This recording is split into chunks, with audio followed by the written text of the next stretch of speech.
And wasn't an elected office. He was the vice president of the United States. Who are you saying was in an elected office here when you're talking about holding people in contempt of Congress for being non-responsive? Well, tell me what office Steve Bannon was in. Well, tell me what office Hunter Biden was in. You voted against holding Steve Bannon in contempt of Congress when he didn't appear before the January 6th committee, which was a committee, elected for by Congress. Was Steve Bannon related to the president of the United States? No, he wasn't. He was a former employee of President Donald Trump, and the other people who you did not vote to hold in contempt literally worked for the former president. And my question to you is, if they are not responsive to the subpoena, would you hold them in contempt? You say yes for Hunter Biden.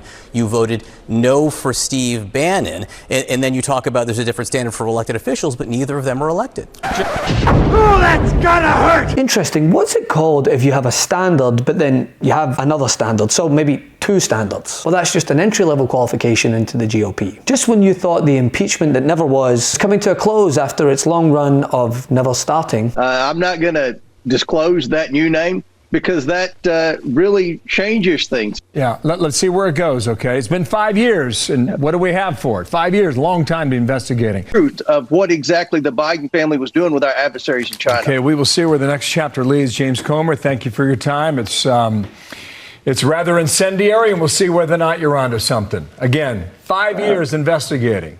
Nothing just yet. Republicans are back on air discussing it after a disastrous turnout. As far as, it does seem like the Republican Party generally has a real problem with winning. The star of today's disaster was Republican Greg Murphy, as he sparred with CNN host John Berman, who, to his credit, by the way, was not going to sit back and allow disinformation to be spread without pushback. And wasn't an elected office. He was the vice president of the United States.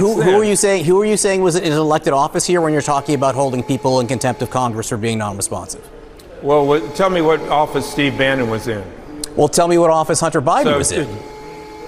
No, I'm not talking about Hunter Biden. I'm talking about Joe Biden, the president of the United States. You haven't subpoenaed him. You haven't subpoenaed him. I'm asking if Hunter Biden or Jim Biden, the brother and son of the president, who are not elected officials, if they are not responsive, will you hold them in contempt? Think about this, John. If you've seen the facts that have occurred, we see that there's been influence peddling. I mean, the president of the United States, vice president at the time, said point blank, if you don't fire a prosecutor, I'm going to withhold money.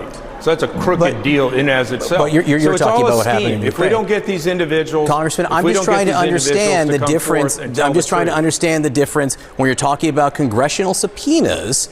You voted against holding Steve Bannon in contempt of Congress when he didn't appear before the January 6th committee, which was a committee, elected for by Congress. Was Steve Bannon related to the president of the United States? No, he wasn't. He was a former employee of President Donald Trump, and the other people who you did not vote to hold in contempt literally worked for the former president Donald Trump. So my answer to that is yes. When you have a son that is using the Biden brand, when you have a son that is using the Biden brand and created illegal issues, to use his father's brand, if they're going to come lie, and the same thing with his brother James, it's an entirely different standard. It's an entirely different standard, John, and you know it. No, I don't. I'm actually still confused. We're talking about private citizens, and my question to you is, if they are not responsive to the subpoena, would you hold them in contempt? You say yes for Hunter Biden. You voted no for Steve Bannon, and then you talk about there's a different standard for elected officials, but neither of them are elected. And the thing is, not only is this a perfect demonstration of the blatant hypocrisy that is rife throughout this impeachment sham. I mean, see Jared Kushner, for example, if you want to see someone utilizing the presidential brand. Kushner, who oversaw Middle East policy for his father-in-law, has enriched himself and his family in what is clearly an enormous grift and likely serious conflict of interest crimes. Then mere months after Kushner exits the White House, what happens?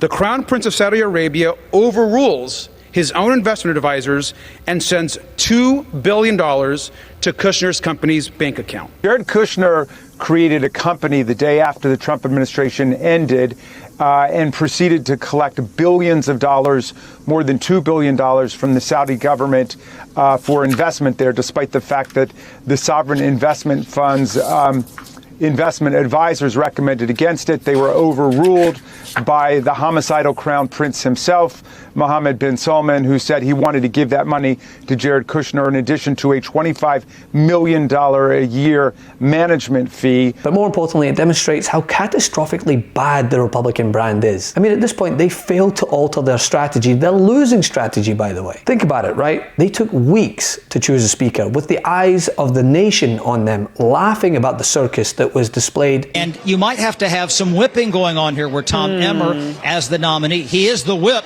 needs to make sure that he has the votes lined up. I mean, if you're the whip, you know, you're supposed to be able to count the votes right on a vote on the floor. And, you know, sometimes that's been an Achilles heel for Republicans lately. Yeah, you know who did it well? Boy, she could count votes, Nancy Pelosi. And Republicans watched that from across the aisle. In caucus, that we're able to resolve that so that we go unified to the House floor and deliver a speaker.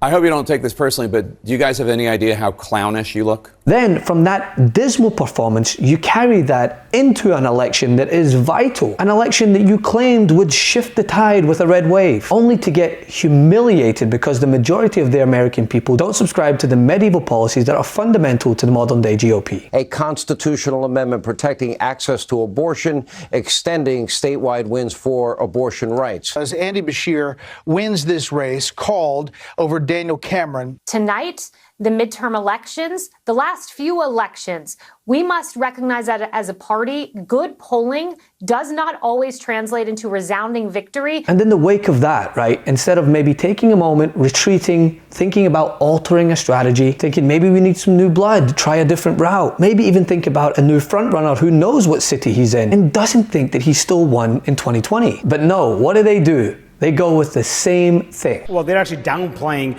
this loss. I've talked to several of the top Republicans here in the House about the outcome of the Ohio voters approving that constitutional amendment to affirm abortion rights. Several of them simply say that the 2024 election will turn on other issues. They don't believe abortion will be that salient issue that the White House hopes it will be come next year. I mean, I've said it before, but it's literally the definition of insanity when you type it in, is doing the same thing over and over again and expecting different results. You said Republicans lost in 2018, 2020, 2022, and 2023 under Ronna McDaniel, and you named her.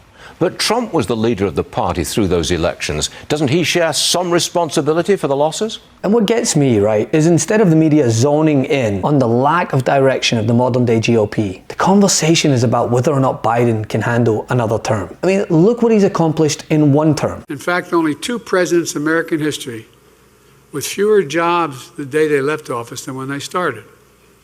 One was President Hoover, and the other was Donald Hoover Trump. And look, you may remember my predecessor promised to be the greatest job president in history. Well, it didn't really work out that way. He lost 2 million jobs over the course of his presidency, 2 million. We've created 13.4 million new jobs. We not only recovered all the jobs we lost during the pandemic, we've added millions more. We've seen record lows in unemployment, particularly, and I've focused on this my whole career, particularly for African Americans and Hispanic workers and veterans. And juxtapose that with the anti-union, billionaire-coddling GOP with a strategy going forward that resides in the same place as Donald Trump's healthcare plan. If I'm elected, you won't lose one plant. You'll have plants coming into this country. You're going to have jobs again. You won't lose one plant. I promise you that. A large American factory stopped production today after more than half a century. Make it in America. We began to make things again with American workers, American products, manufacturing in American plants. President Biden is set to celebrate the new contract negotiated by United Auto Workers today at a Stellantis plant set to reopen in Belvidere, Illinois. But they're so scared of crossing Donald Trump that the only thing they can do is continue to do his bidding, no matter how many brain cells and elections it costs them. Flip the House, keep the Senate, but he lost both. What an epic failure. Hey, Meidas Mighty, love this report? Continue the conversation by following us on Instagram @MeidasTouch to keep up with the most important news of the day. What are you waiting for? Follow us now.